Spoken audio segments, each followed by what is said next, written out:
Hello friends, എല്ലാവർക്കും ചെമ്മരിപ്പൂവിൻ്റെ പുതിയൊരു episode വീഡിയോയിലേക്ക് സ്വാഗതം.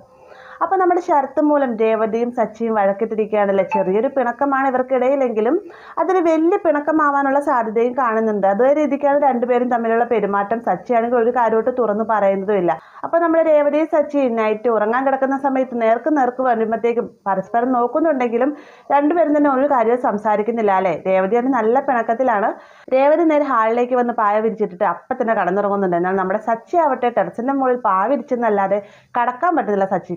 അതിനുശേഷം ചിന്തിക്കുന്നുണ്ട്, എന്തായാലും സത്യങ്ങൾ രേവതി എപ്പോഴായാലും അറിയും. അപ്പോൾ ഇന്ന് തന്നെ രേവതിയുടെ എല്ലാ കാര്യങ്ങളും തുറന്നു പറയാം എന്നൊക്കെ പറഞ്ഞുകൊണ്ടാണ് സച്ചി ഹാളിലേക്കായിട്ട് ചെല്ലുന്നത് കേട്ടോ.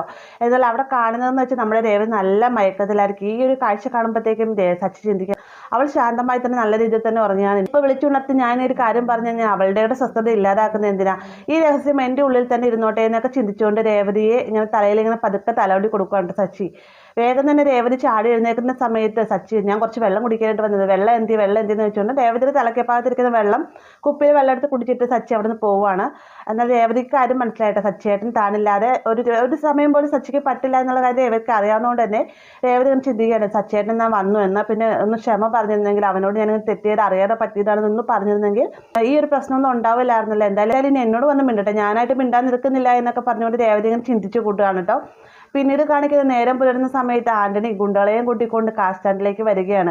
ഈ സമയത്ത് ബൈജുവും മഹേഷും ഒക്കെ പറയുന്നുണ്ട്, ആന്റണി പൈസ ഒത്തിട്ടില്ല, 2 ദിവസം താമസം തരണമെന്നൊക്കെ പറയുന്ന സമയത്ത് നിങ്ങളുടെ സച്ചി ഉണ്ട്, നിങ്ങളുടെ സച്ചി അല്ലാതെ നിങ്ങളുടെ ദൈവം, അവനല്ലാതെ നിങ്ങൾക്ക് വേണ്ടി എല്ലാ കാര്യങ്ങളും ചെയ്തു തന്നിരുന്നത്, അവൻ നിങ്ങൾക്കുള്ള പൈസ മുടക്കി കാറ് തിരിച്ചെടുക്കട്ടെ, ഞാൻ എന്തെങ്കിലും കാർ കൊണ്ട് പോകുമെന്ന് പറഞ്ഞുകൊണ്ട് ആന്റണി കാർ കൊണ്ട് പോകാൻ ഒരുങ്ങുന്ന സമയത്താണ് സച്ചി അങ്ങോട്ടേക്ക് വരുന്നത്. സച്ചി വന്നിട്ട് പറയുകയാണ്, ആരെങ്കിലും ഒരാൾ ആ കാറ് തൊട്ട് കഴിഞ്ഞാൽ ആ കൈ ഞാൻ വെട്ടുമെന്ന് പറയുമ്പോഴത്തേക്കും എല്ലാവരും ഒന്ന് ഒതുങ്ങി നിൽക്കുകയാണ്. ഈ സമയത്ത് ആന്റണി പറയുന്നുണ്ട്, സച്ചി ഇവരെനിക്ക് കുറച്ച് പണം തരാനുണ്ട്, ആ പണത്തിന് വേണ്ടിയിട്ടാണ് ഞാൻ കാർ എടുക്കുന്നത്, അല്ലാതെ ഞാൻ ഗുണ്ടായിസൊന്നും കാണിച്ചല്ലോ എന്നൊക്കെ പറഞ്ഞുകൊണ്ട് ആന്റണി തന്റെ ഭാഗങ്ങളെല്ലാം തന്നെ ന്യായീകരിച്ച് സംസാരിക്കുകയാണ്. കൂട്ടത്തിൽ തന്നെ പറയുന്നുണ്ട്, ഓ നീ വന്നത് എനിക്ക് ഇപ്പോഴാണ് മനസ്സിലായത്, എല്ലാവരുടെ മുന്നിൽ വെച്ച് കാല് പിടിക്കാനായിരിക്കില്ലേ, കുറച്ച് അങ്ങ് നീങ്ങുന്നിട്ട് ഈ ദൈവങ്ങൾക്ക് മുന്നിൽ നമ്മൾ കാല് പിടിച്ച് ക്ഷമ ചോദിക്കില്ല, അതേ രീതിക്ക് കാല് പിടിച്ചോളാനായിട്ട് ആന്റണി പറയുമ്പോഴത്തേക്കാണ് മഹേഷ് അറിയുന്നത് ഇങ്ങനെ സച്ചിയോട് ഇതേ രീതിയിൽ ആന്റണി സംസാരിച്ചിട്ടുണ്ടെന്ന കാര്യം. വേഗം നിന്നിട്ട് മഹേഷ് പറയുന്നത്, നിന്റെ കാല് സച്ചി പിടിക്കാൻ, നീ ഇതിന് വേറെ ആളെ നോക്കുക, സച്ചി നീ ഇങ്ങനെ ഒന്നും ചെയ്യരുതെന്ന് മഹേഷ് പറയുന്നുണ്ട്. എന്നിരുന്നാലും സച്ചി ബാക്കിലേക്ക് 3-4 സ്റ്റെപ്പ് ഇങ്ങനെ പോവുകയാണ്. ഈ ഒരു കാഴ്ച കാണുമ്പോഴത്തേക്ക് ആന്റണി തൻ്റെ കാല് ഇപ്പം തന്നെ സച്ചി പിടിക്കും എന്നുള്ള സന്തോഷത്തോടു കൂടി തന്നെ നോക്കിയിരിക്കുകയാണ്. മഹേഷിൻ്റെ മുഖം വേഗം മാറുകയാണ് കേട്ടോ. വേഗം തന്നെ സച്ചി പറയുന്നത്, ഇവിടെ നിന്ന് ഓടി വന്നിട്ട് നിന്റെ നെഞ്ചാൻ കൂടി ചവിട്ടി കഴിഞ്ഞാണ്ടല്ലോ നീ പിന്നെ ജീവനോട് ഉണ്ടാവുകയില്ല എന്ന് പറയുമ്പോഴത്തേക്കും മഹേഷിന് ഭയങ്കര സന്തോഷമാവുന്നുണ്ട്. വേഗം തന്നെ ആന്റണിയുടെ മുഖഭാവം വല്ലാതാവുകയാണ് കേട്ടോ. എന്നിട്ട് പറയുന്നത്, സച്ചി നീ അതിരെ വിട്ട് സംസാരിക്കാൻ, ഇവരെനിക്ക് ഇത്രയും പേര് പൈസ തരാനുള്ളതാണ്, നീ മര്യാദയ്ക്ക് സംസാരിച്ചില്ല എന്നാണെങ്കിൽ ഇവരെ എല്ലാവരും കാർ എടുത്തോണ്ട് ഞാൻ പോകുമെന്ന് പറയുമ്പോഴത്തേക്കും ആ കാറിൽ ഒരാൾ തൊട്ട് കഴിഞ്ഞാൽ ഞാൻ ആദ്യം പറഞ്ഞ എനിക്ക് ഓർമ്മയുണ്ടല്ലോ, നിങ്ങളുടെ എല്ലാത്തിനും കൈ ഞാൻ വെട്ടുമെന്ന് പറയും കേട്ടോ.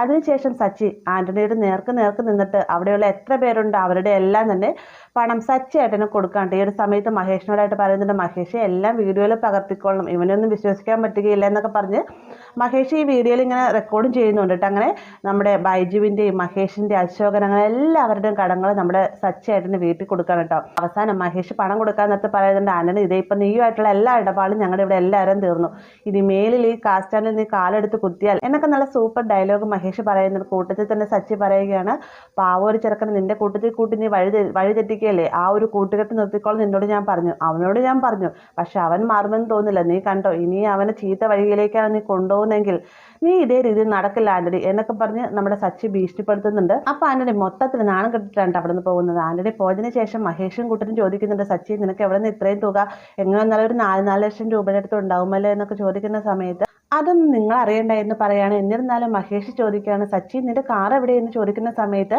എൻ്റെ കാറ് വിറ്റിട്ടാണ് നിങ്ങൾക്കുള്ള പണം ഞാൻ തന്നത് എന്ന് പറയുമ്പോഴത്തേക്കും എല്ലാവർക്കും വേഗം സങ്കടമാവാണ്ട്. മഹേഷ് ഉടനെ തന്നെ ചോദിക്കുന്നുണ്ട്, സച്ചി നീ എന്താ ചെയ്തത്, നിന്റെ അന്നമല്ലായിരുന്നു ആ കാറ്, നീ എന്തിനാ കാറ് വിറ്റത് എന്നൊക്കെ ചോദിക്കുന്ന സമയത്ത് അതേക്കുറിച്ച് നിങ്ങളെന്ന് അറിയണ്ടേ, ഈ ഒരു ജോലിയിൽ മറ്റൊരു ജോലിക്ക് പോയിട്ടാണ് ഞാൻ ജീവിക്കൂടാ, ഞാൻ കാരണം നിങ്ങൾക്ക് ആർക്കും തന്നെ യാതൊരുവിധ ബുദ്ധിമുട്ടുണ്ടാവരുന്നത് എനിക്ക് നിർബന്ധമാണ് എന്നൊക്കെ സച്ചി പറയുമ്പോഴത്തേക്കും, എടാ സച്ചി ഞാൻ അന്നത്തെ വിഷമത്തിൽ പറഞ്ഞാണ്, അല്ലാതെ വേറൊന്നും ഉദ്ദേശിച്ച് പറഞ്ഞില്ല, നീ കാറ് വിൽക്കണ്ടായിരുന്നു എന്നൊക്കെ ബൈജു പറയുകയാണ് കേട്ടോ.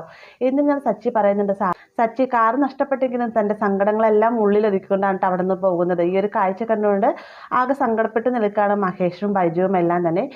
പിന്നീട് കാണിക്കുന്നത് ശരത്ത് ഡിസ്ചാർജ് ചെയ്ത് വീട്ടിലേക്ക് വന്നിരിക്കുകയാണ്. ഈ സമയത്ത് ശരത്തിന് ഭക്ഷണം വാരി കൊടുക്കണം കേട്ടോ അമ്മ. അപ്പോൾ കൂട്ടത്തിൽ രേവതിയും രേണു എല്ലാം തന്നെയുണ്ട്. ആ സമയത്താണ് രവി അങ്ങോട്ടേക്ക് വരുന്നത്. രവി വന്നിട്ട് ഇങ്ങനെ ശരത്തിൻ്റെ വിശേഷങ്ങളും കാര്യങ്ങളൊക്കെ ചോദിക്കുന്ന കൂട്ടത്തിൽ തന്നെ പറയുന്നുണ്ട്, ഒന്നുമില്ലാതെ എന്തായാലും സച്ചി ഒരു കാര്യം ചെയ്യില്ല, ശരത്തെ നീയും സച്ചിയും തമ്മിൽ എന്തെങ്കിലും പ്രശ്നങ്ങൾ ഉണ്ടായോ എന്ന് ചോദിക്കുന്ന സമയത്ത് ശരത്ത് ഒന്ന് പതുങ്ങാണ് കേട്ടോ. എന്നിട്ട് പറയണ്ടേ, ഒന്നുമില്ലെങ്കിൽ ഞാൻ സച്ചിയേട്ടൻ തമ്മിൽ യാതൊരുവിധ പ്രശ്നമില്ല. സച്ചിയേട്ടൻ്റെ കൂട്ടുകാരൻ മഹേഷ് ആന്റണി ചേട്ടന് കുറച്ച് പൈസ കൊടുക്കണ്ടായിരുന്നു, അത് ചോദിക്കാനായിട്ട് ആന്റണി ചേട്ടൻ പോയ സമയത്ത് കൂട്ടത്തിൽ ഞാനും ഉണ്ടായിരുന്നു. എന്നാൽ സച്ചിയേട്ടൻ ഞാൻ രേവതിയുടെ അനിയനാണെന്ന് പോലും നോക്കാതെ എന്നെ ഇങ്ങോട്ട് വന്ന് തല്ലുകയായിരുന്നു എന്നൊക്കെ പറഞ്ഞ് കള്ളങ്ങൾ ഇങ്ങനെ ഓരോന്ന് നേരത്തെ കണ്ട ശരത്ത്. അപ്പോൾ ഇത് കേൾക്കുന്ന സമയത്ത് ലക്ഷ്മി പറയുന്നുണ്ട്, എന്നാലും എൻ്റെ സ്വന്തം മോനെ പോലെ അല്ലായിരുന്നു, എൻ്റെ മൂത്ത മോനെ പോലെയാണ് ഞാൻ സച്ചിയെ കണ്ടത്, അവനെങ്ങനെയൊന്നും ചെയ്യുന്നത് ഞാൻ വിചാരിച്ചില്ല എന്നൊക്കെ പറയുമ്പോഴത്തേക്ക് രേണുവും പറയുന്നുണ്ട്, ഏതായാലും സച്ചേട്ടൻ്റെ ദേഷ്യം കാരണം ഇങ്ങനെയൊക്കെ സംഭവിച്ചു, സച്ചേട്ടൻ അങ്ങോട്ടും ഇങ്ങോട്ടും നോക്കാതെയാണ് എല്ലാം പെരുമാറുന്നതെന്നൊക്കെ പറയുന്നുണ്ട്.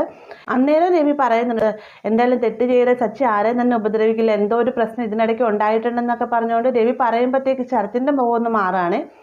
എന്നാലും ലക്ഷ്മിയും രേണുവും എല്ലാം തന്നെ സച്ചി ഇങ്ങനെ കുറ്റപ്പെടുത്തി സംസാരിച്ചുകൊണ്ടിരിക്കുകയാണ്. ഈ സമയത്ത് രവി പറയുന്നത്, എന്തായാലും എൻ്റെ മോൻ ചെയ്തത് തെറ്റ് തന്നെയാണ്, നിങ്ങളോട് എല്ലാവരും ഞാൻ ക്ഷമ ചോദിക്കുന്നത്, ഒരിക്കലും നിങ്ങൾ സച്ചിയെ പ്രാകരുത്, നിങ്ങൾ പ്രാക്കേറ്റ് കഴിഞ്ഞാൽ സച്ചിക്ക് ജീവിതത്തിൽ ഒരിക്കലും ഗതി കിട്ടുകയില്ല, അവനെക്കുറിച്ച് തെറ്റായിട്ട് പോലും നിങ്ങളൊന്നും ചിന്തിക്കരുത് എന്നൊക്കെ രവി പറയാണ്ട്. ഇത് കേൾക്കുമ്പോഴത്തേക്കും ലക്ഷ്മിക്കൊക്കെ ഭയങ്കര സങ്കടമാവുന്നുണ്ട്. അതിനുശേഷം പോകാൻ ഇറങ്ങുന്ന സമയത്ത് രവി കുറച്ച് പൈസ ലക്ഷ്മിയുടെ കയ്യിലേക്ക് കൊടുക്കണ്ട, എന്നിട്ട് പറയുന്നുണ്ട്, ഇത് കയ്യിൽ വെച്ചോ, എന്തായാലും ഹോസ്പിറ്റലിൽ ഇനിയും പോകാനുള്ള മാത്രമല്ല എന്തൊക്കെ ആവശ്യങ്ങൾ ഹോസ്പിറ്റലിൽ നടന്നു, ഇത് എന്തായാലും കയ്യിൽ പിടിക്കുന്നതാണ് നല്ലതെന്നൊക്കെ പറയുമ്പോഴത്തേക്കും പണം ഇവിടെ വേണ്ട, എൻ്റെ മോൻ്റെ കൈ ഒടിച്ച് സച്ചിയാണ്, അപ്പോൾ ആ വീട്ടിൽ നിന്ന് തന്നെ പണം മേടിക്കാമെന്ന് പറഞ്ഞാൽ അത് ശരിയാവില്ല, എൻ്റെ മോൻ്റെ കാര്യങ്ങൾ ഞാൻ തന്നെ നോക്കിക്കോളാം, അതേ രീതിയിൽ ഞാൻ അധ്വാനിച്ചോളാം എന്നൊക്കെ ലക്ഷ്മി പറയാണ്. കൂട്ടത്തിൽ തന്നെ പറയുന്നുണ്ട്, എൻ്റെ രേവതി മോളുടെ കാര്യം ഓർത്തിട്ടാണ് എനിക്ക് പേടി, ഇനി ശരത്തിനോട് ചെയ്ത് അതേ രീതിയിൽ തന്നെ സച്ചി രേവതിയോടും ചെയ്താലോ എന്ന് ലക്ഷ്മി പറയുന്നത് കേൾക്കുമ്പോഴത്തേക്കും ആകെ സങ്കടത്തോടെ ഇരിക്കുന്ന രവിയെ കാണിച്ചുകൊണ്ടാണ് ഇന്നത്തെ എപ്പിസോഡ് അവസാനിക്കുന്നത്. വീഡിയോ ഇഷ്ടമായി എന്ന് കരുതുന്നു. വീഡിയോ ഇഷ്ടമായി കഴിഞ്ഞാൽ ലൈക്ക് ചെയ്യാനും കൂടെ ചാനൽ സബ്സ്ക്രൈബ് ചെയ്യാനും മറക്കരുത്.